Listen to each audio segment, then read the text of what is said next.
এটা হচ্ছে চন্দ্রনাথ বৌদ্ধ মন্দির। এখান থেকে আমরা এখন নেমেছি, এখন আমরা যাচ্ছি এই আমাদের গ্রুপ নিয়ে হাঁটি হাঁটা পাপা করে আমরা নেমে যাচ্ছি। এটা বিশাল বড় পাহাড়, বাংলাদেশের দ্বিতীয় মাউন্ট এভারেস্ট বললেই চলে, অনেক উঁচু। আমরা তিনবার উঠেছি।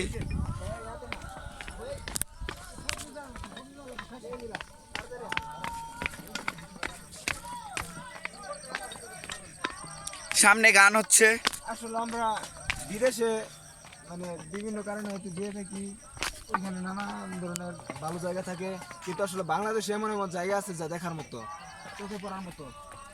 যেমন এই গুলিয়াখালী সি বিচ আছে, তারপর এখানে মন্দির আছে সীতাকুণ্ড, আপনারা এসে দেখতে পারেন। আর কি বলতে চান এই চন্দ্রনাথ পাহাড় নিয়ে? আপনার কি কোনো মন্তব্য আছে? আসলে এটা নিয়ে আসলে বলার কিছু নেই, প্রকৃতির এমন সৌন্দর্য যা মুখে বলে শেষ করা যাবে না, সমস্যা হইলো এটা একটা বৌদ্ধ মন্দির, আমরা মুসলমানরা এখানে এসেছি।